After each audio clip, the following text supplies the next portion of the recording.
Stop chasing me! I have a Canon in my hands! It's a Canon, I tell you! A Canon! Jared Poland, FroKnowsPhoto.com, here with another super secret project video. This time, I want to talk about composition. I'll be using a Rebel T3i. I have on here a 16-35 2.8, but to keep it more realistic to what most people starting out will have, I'm only going to shoot it in the range of 18 to 35, because most kit lenses are 18 to 55s, and I'm not going to go below f3.5 just to keep it more realistic. But when I say composition, I have here Kermit the Frog as my subject, and he's an inanimate object. So we're going to play around here. I don't even know what I'm going to do. I haven't even tried to compose an image here to see what would work best with just basically a kit lens. If Canon actually sent me the kit lens this time, I would have used it. But they sent me a better piece of glass because I asked for it. But it still has to go back. I still have to send it back soon. So what I plan on doing here is just going through different angles, taking pictures and showing you what they look like to see how I'm changing up the composition, changing up my angles, seeing what works best. Because the best way to learn your composition is to actually go out and see it and do it. So that's why Kermit the Frog is here for my subject. And just a little shout out, my mom made this in 1983 and it has been my doorstop ever since. She used to do a lot of ceramics, and this is one thing she brought home in 1983 when I was roughly 2 years old. So, yeah, let's get to the composition video end of this, or the composition part of this, and I'll be right back to use this Canon T3i. Hopefully the guys pick up some information from this. We'll be right back. Alright, so we're back now, T3i in hand, and this is about seeing and feeling the image. Sure, there's not much going on here. I just have Kermit the Frog sitting over there, and I have to find the image. If you can practice this yourself and find the image with inanimate objects and things like that, you're going to train yourself to get much better when you're in an actual shooting situation. All this practice of trying to find the right composition is going to lead you on the right path to getting that composition when you're out there shooting what really, really matters. This is a great test.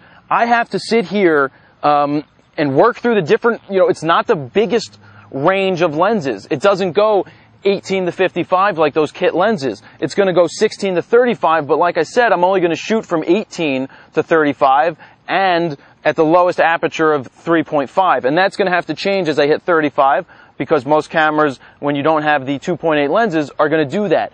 But what I'm going to do here is try to find the image. I'm just going to move around and search for it, and we're going to pop the images up on screen as I shoot them to see what we're getting, and then see if it's good composition or bad composition. So, really, sometimes people start out and they shoot like this.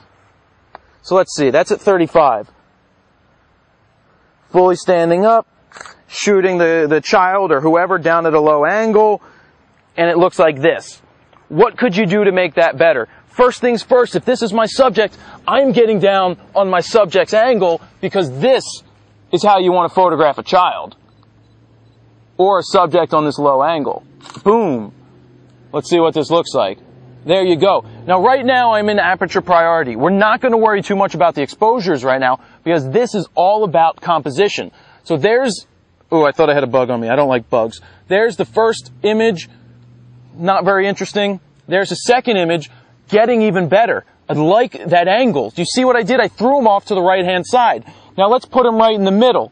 So using this Canon, I hit this this button over here, top right corner. It lights up the different focusing points. Then I select the middle one and hit OK. So here he is, right in the middle. So now you can see the picture basically in the middle. Look at the difference between the first one, he's off to the right-hand side, and the second one, he's right in the middle. Which composition is stronger? That's up to you. But I like him thrown off to the side because that, to me, is a better image. Now, what would a vertical look like? Do we want him right in the middle, like this? Do we want to focus and do this? You're just getting a different feel for what's going on. Could we come here and shoot an even wider shot? Or do I want to come over to here and be like, all right, Kermit, let's see what we got. Let's work with you. Oh, right there, Kermie. So here we go again. I'm picking my focusing point by hitting that center button and moving all the way over to the leftmost focusing point. I think. I'm still learning how to use this bad boy. There we go. Focus right on his eye from this corner. All right, there we go. I want to get more of his body in there, so I'm going to go wider. And here we go. Now, I threw him off to the left-hand side, but I got his whole body in there, and that's looking much better than the shot before. The shot before is good, but look at the tree right in the background. It's like he's got a tree coming out of his head. Let me focus, lock in. See, now you see this tree coming out of his head. That's not good. How can we fix the tree coming out of the top of his head? Well, we could move slightly this way and be like, all right, I don't want the tree coming out of your head, so let's go vertical, and now the tree is off to the side. Focus, focus. Boom. Now we see the difference in where the tree is. Much better than the tree coming out of the top of his head.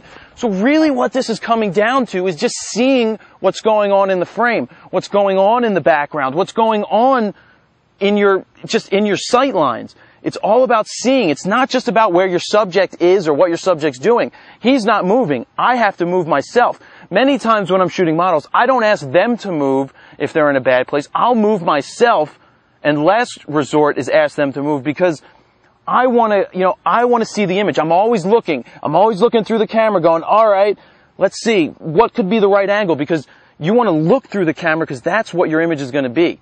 Not so much always just looking not through the camera. You want to use the camera to see what your frame is going to be, because then you're going to see what's going on. So those are just some simple examples of what I'm thinking about when I'm looking through the camera and shooting the pictures. Was there a distraction in the background? Would he look better at a higher angle or a lower angle? Would he be better right in the middle? Could he be better to the left or the right? These are just basic composition things that are going through my mind every second when I'm shooting a picture. When I'm looking through the viewfinder, am I looking right at the subject all the time?